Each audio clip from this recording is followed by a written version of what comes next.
Depuis le tout début de l'implication des troupes nord-coréennes dans la guerre russo-ukrainienne, les rapports ont été sombres. Des rations de viande de chien, une formation minimale, puis envoyés mourir au front. Le traitement de ces soldats par la Russie a été tout simplement monstrueux. Mais maintenant, l'horreur a pris un tournant encore plus sombre et plus révoltant. Même dans la mort, ces soldats ne peuvent échapper à la cruauté russe. Leurs corps mutilés sont maintenant brûlés au-delà de toute reconnaissance, les visages fondus, les identités effacées. Mais qu'est-ce qui pourrait pousser un régime à une telle barbarie?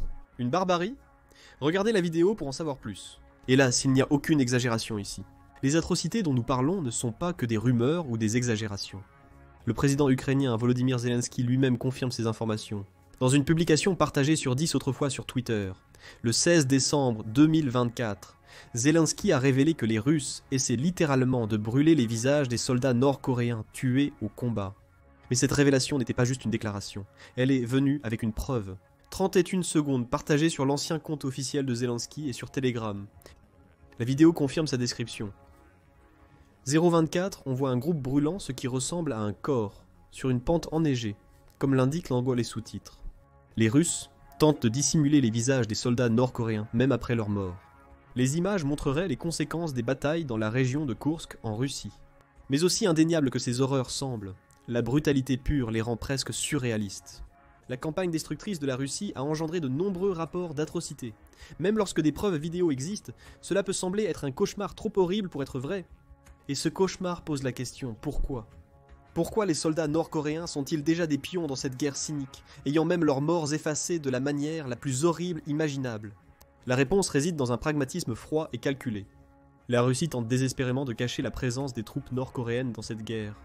Officiellement, ni Moscou ni Pyongyang n'ont admis leur déploiement, bien que tous deux aient fait des déclarations vagues défendant leur droit à la coopération militaire. Mais malgré ces tentatives désespérées et macabres, les faits sont indéniables. Les renseignements ukrainiens et les observateurs internationaux confirment l'envoi d'au moins 10 000 soldats nord-coréens pour combattre dans la guerre de la Russie, ce qui représente la plus grande implication d'une nation non directement impactée. La raison de ce secret est claire. Cette alliance embarrasse profondément la Russie. C'est une omission que leur propre main-d'œuvre est insuffisante pour soutenir l'effort de guerre, forçant le pays à compter sur l'un des régimes les plus isolés et répressifs du monde. En brûlant les corps des soldats nord-coréens tombés au combat, la Russie espère peut-être effacer toute preuve de leur participation avant qu'elle ne se répande davantage.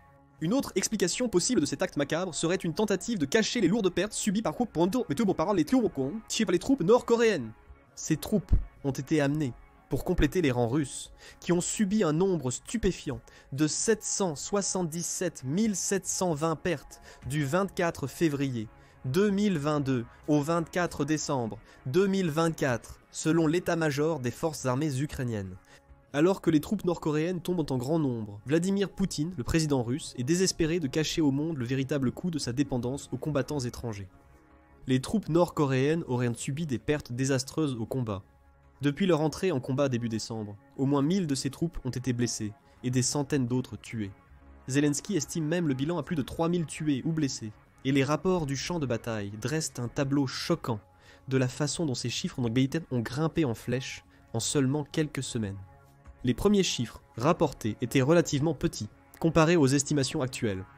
Par exemple, 30 soldats nord-coréens ont été tués ou blessés lors d'affrontements près des villages de Plakovo, Ferozhba et Martinivka en un seul week-end, selon le renseignement militaire ukrainien.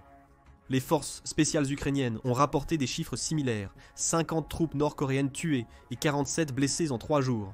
Il n'est pas surprenant que les pertes se soient rapidement accumulées à Kharkiv et à Koursk, où les unités nord-coréennes ont combattu avec les forces russes. Les tactiques des unités nord-coréennes sont en grande partie responsables de ces lourdes pertes. Selon des témoins, ces troupes ont lancé des attaques d'infanterie ressemblant à la guerre de Corée, avec des vagues de soldats avançant dans des formations obsolètes. Les troupes ukrainiennes, dotées de drones et d'armes modernes, ont exploité ces faiblesses. Par exemple, l'unité FAUST des forces spéciales ukrainiennes a signalé avoir neutralisé 33 soldats nord-coréens avec des drones légers, notant que les soldats ont essayé de riposter aux drones ou de fuir. Ils semblent avoir adopté la tactique russe de se figer immobile à l'apparition d'un drone. Les communications interceptées ont révélé l'ampleur choquante des pertes nord-coréennes. Selon un appel diffusé par le service de sécurité ukrainien, une infirmière moscovite a rapporté l'arrivée à Koursk de trains transportant des soldats nord-coréens blessés. 200 en seulement 2 jours. L'infirmière a révélé que les salles d'hôpital étaient spécifiquement vidées pour ces troupes, le personnel ayant du mal à communiquer en raison des barrières linguistiques et des interdictions strictes de leur parler anglais. Elle a contesté amèrement leur statut présumé. Ces Coréens sont-ils vraiment d'élite ? Manifestement, même le personnel soignant est dépassé par l'afflux soudain de blessés. L'envoi de troupes nord-coréennes pour soutenir la Russie s'est avéré être un nouveau fiasco logistique et politique, loin de renforcer leur rang comme prévu. Reconnaître ces pertes révélerait le désespoir croissant de l'effort de guerre de Poutine. Au lieu d'honorer ses soldats, il fait mutiler et brûler leurs corps. Cette dissimulation brutale envoie un message clair. La Russie valorise plus son récit de force que la vie de ses soi-disant alliés. Pour les soldats nord-coréens, même la mort est une autre étape de leur exploitation. Et pour leurs familles, en Corée du Nord, eh bien, ils ne sauront peut-être jamais la vérité sur ce qui est arrivé à leur fils, frère ou père. Au lieu de cela, ils se contenteront de mensonges vagues, approuvés par l'État, tandis que le monde est témoin des véritables atrocités subies par ces soldats. Cependant, selon un rapport récent du New York Times, Poutine ne semble pas essayer de cacher à Kim Jong-un, le dirigeant suprême de la Corée du Nord, les pertes subies par son pays. Au départ, les analystes occidentaux pensaient que l'alliance inhabituelle Poutine-Kim était une tentative désespérée de Moscou pour remplir les rangs de l'armée russe. Mais il s'avère que le déploiement de soldats nord-coréens en Russie n'était pas l'idée de Poutine après tout. Selon les services de renseignement américains, c'est Pyongyang, et non Moscou, qui aurait proposé d'envoyer des troupes nord-coréennes combattre en Ukraine.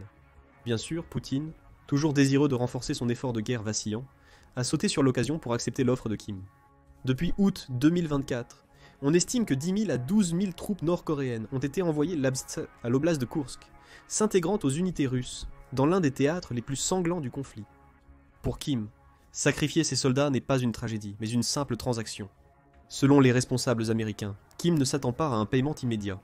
Il mise sur le soutien russe à long terme pour les litiges diplomatiques, les crises et surtout l'accès à la technologie militaire. Ce calcul froid pourrait également expliquer pourquoi les soldats envoyés en Russie ne seraient pas les meilleurs de Corée du Nord. Ces troupes sont mal équipées, formées et considérées. Kim a sans doute sélectionné ceux qu'il jugeait les plus sacrifiables. Il a toujours su quel serait leur sort. Il savait qu'ils feraient face à un massacre sur le champ de bataille. Il s'en fichait simplement. La vérité est que Kim n'a pas besoin de voir les visages brûlés de ses soldats pour connaître leur souffrance. Il l'a permis, et maintenant, il en tire profit. Quant à Poutine, il n'est pas très différent. Kim joue le jeu à long terme, tandis que Poutine se concentre sur sa survie. Et cacher la vérité sur les troupes nord-coréennes est essentiel dans sa quête. Le monde ne doit pas voir à quel point il est devenu désespéré. C'est pourquoi brûler les visages des soldats nord-coréens tués n'est que la dernière tactique utilisée par les forces russes, bien qu'elle soit de loin la plus macabre. En réalité, la Russie a fait des efforts extrêmes pour cacher l'identité des soldats nord-coréens et garder leur présence en Russie secrète. Tout a débuté lors de leur entraînement en Russie. Zelensky affirme que les soldats nord-coréens n'avaient même pas le droit de montrer leur visage durant l'entraînement. Les Russes ont tenté d'effacer toutes les vidéos prouvant leur présence. En effet, dès l'arrivée de ces troupes en Russie, tout a été mis en œuvre pour effacer leur identité. De plus, ces soldats ont reçu de faux documents militaires avec des informations personnelles russes, comme l'ont récemment révélé les forces d'opération spéciales de l'Ukraine.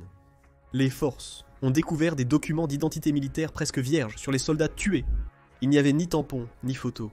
Cependant, les noms étaient russes, et la République de Touva, en Sibérie du Sud, était indiquée comme lieu de naissance, mais les signatures en coréen révélaient la tromperie.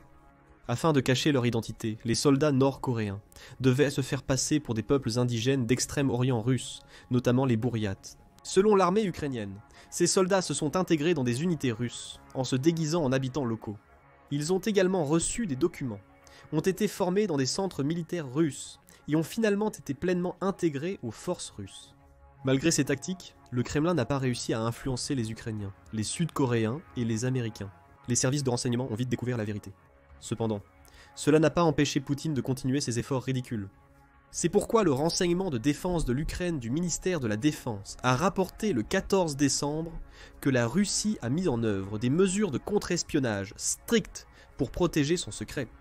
Là où les Nord-Coréens étaient déployés, les soldats russes devaient passer des contrôles spéciaux. Le service fédéral de sécurité de la Russie. Service fédéral de sécurité de la Russie confisquerait les téléphones et appareils pour empêcher toute divulgation d'informations. Leur présence était souvent cachée même des autres forces russes. Ce ne sont que les tactiques appliquées sur les soldats nord-coréens vivants. Après leur mort, la Russie utilise des tactiques pour empêcher que leur décès ne soit rendu public. Selon le Conseil de sécurité nationale de l'Ukraine, les corps des soldats tués sont souvent alignés, dissimulés, puis emportés par des véhicules à chenilles avant que toute information ne puisse être recueillie. En attendant ce transport macabre, les corps sont couverts, leurs identités effacées. Les images de drones partagées par l'unité des marines ukrainiennes, les oiseaux de Magyar, sont très troublantes. Des rangées de cadavres, le visage caché, gisent gelés dans la neige après avoir été alignés par 4 à 5 Coréens arrivant sur des buggy. Ces carcasses mutilées, comme les désigne l'unité, sont un témoignage glaçant de l'obsession de la Russie à garder secret l'implication et la mort de la Corée du Nord. Mais cela soulève une autre question. Pourquoi y a-t-il eu tant de décès de Nord-Coréens en Russie dernièrement ? Cette perte de vie dévastatrice résulte d'une combinaison de facteurs qui ont rendu les soldats nord-coréens non préparés et vulnérables, plutôt que d'une cause unique. C'est un cocktail mortel de mauvaise formation, d'équipements inadéquats et de manque de préparation physique. Bien sûr, il ne faut pas oublier l'immense barrière linguistique entre Russes et Nord-Coréens. Voici un bref aperçu de ces facteurs. Actuellement, les soldats nord-coréens ne sont pas équipés pour le combat moderne. Comme l'ont souligné l'armée ukrainienne et des analystes du monde entier, ces troupes ne sont pas formées pour le type de guerre qui est y menée en Ukraine. Selon Du Jin-ho, analyste senior à l'Institut coréen pour l'analyse de la défense, ils ne se sont pas assez entraînés pour la guerre des drones et des tranchées. Les forces spéciales nord-coréennes sont formées pour le tir de précision, le combat urbain et l'infiltration en montagne, des compétences peu adaptées au terrain ouvert et plat du front Ukraine-Russie. Le passage des escarmouches en montagne à un combat en plein champ, dans une guerre dominée par la surveillance aérienne, et les frappes de drones s'est avéré désastreux pour ces soldats mal équipés. Pour aggraver les choses, ces soldats sont également mal formés, à la fois par la Corée du Nord et la Russie. Selon des sources de renseignement sud-coréennes, de nombreux soldats n'ont reçu qu'une formation rudimentaire avant d'être envoyés au combat. Il est certain que le manque d'expérience de combat réel des soldats nord-coréens n'aide pas. Selon Han Chan-il, un ancien sergent de l'armée nord-coréenne, de haut en bas, l'armée nord-coréenne n'a pas eu d'expérience de combat réel depuis des décennies. Cette absence d'exposition au combat réel a laissé ces soldats mal préparés à la brutalité de la guerre en Ukraine. La majorité des troupes nord-coréennes sont également très mal préparées physiquement. La Corée du Nord est l'une des nations les plus militarisées au monde, avec une armée de plus d'1 300 000 personnels actifs. Mais la réalité de la vie militaire est loin d'être idéale.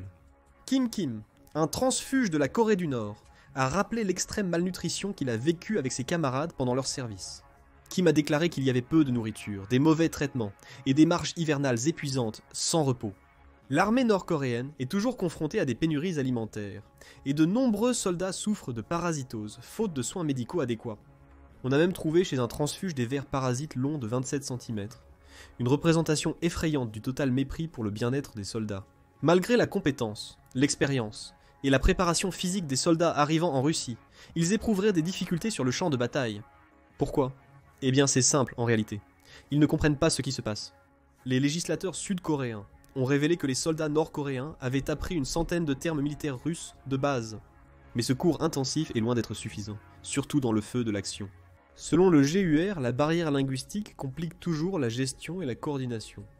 Une communication défaillante nuit à la coordination durant les combats et accroît les risques d'erreurs fatales, comme les tirs à mi.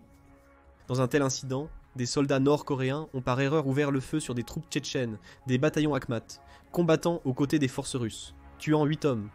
En somme, les soldats nord-coréens envoyés en Russie font face à des probabilités insurmontables. Manquant de formation, de compétences en communication et de résilience physique, ils sont utilisés comme chair à canon par les régimes russes et nord-coréens. Et après leur mort, comme prévu, ils sont maintenant défigurés et privés de leur identité. On leur refuse même la dignité d'être commémorés en tant qu'individus. Voyant les horreurs commises par les forces russes contre leurs camarades nord-coréens, l'Ukraine a décidé de les utiliser à son avantage. Kiev se concentre maintenant sur une chose, convaincre les soldats de déserter et de rejoindre le côté ukrainien. La logique est simple et expliquée par Zelensky. Selon le président ukrainien, les Coréens n'ont aucune raison de se battre et de mourir pour Poutine, et la Russie ne fera que se moquer d'eux même après leur mort. L'Ukraine tente de convaincre ses soldats que déserter est leur meilleure option pour survivre et avoir une vie meilleure. C'était en fait l'objectif de Kiev même avant la publication des rapports macabres sur la mutilation des cadavres nord-coréens. Des rapports précédents ont révélé que les services de renseignement ukrainiens déployaient des tracts via des drones et des projectiles, et créaient même des vidéos incitant les soldats à déserter. Selon Vitaly Matvienko, porte-parole du projet Je veux vivre, tous les soldats nord-coréens ne sont pas enthousiastes à l'idée de combattre. Il a dit que les conditions de vie en Corée du Nord sont bien connues. Beaucoup y voient donc une opportunité de fuir le régime et d'émigrer. Malheureusement, la plupart mourraient simplement dans ce pays étranger.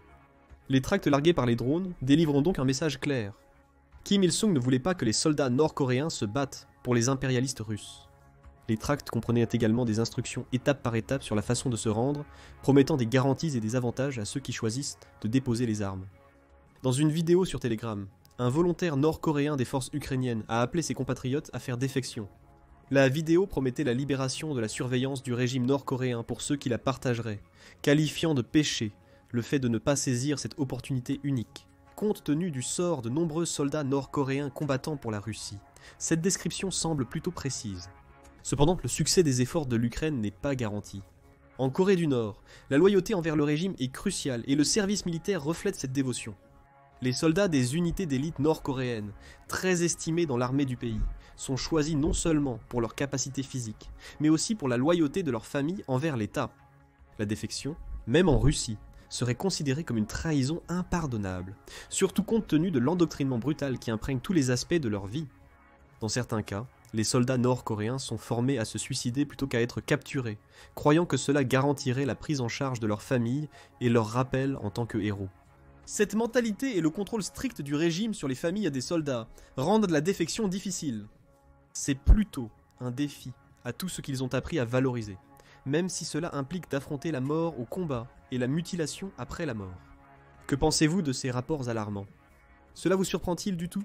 Ou en êtes-vous venu à n'attendre que les mesures les plus extrêmes des deux régimes impliqués? De plus, jusqu'où le Moscou ira pour dissimuler la vérité, même si celle-ci est très présente? Pensez-vous que Kim continuera à envoyer d'autres soldats à leur mort en Russie, après avoir mutilé ses propres hommes? Ou est-ce que les pertes croissantes et l'indignation mondiale le forceront enfin à reconsidérer? Donnez votre avis dans les commentaires ci-dessous.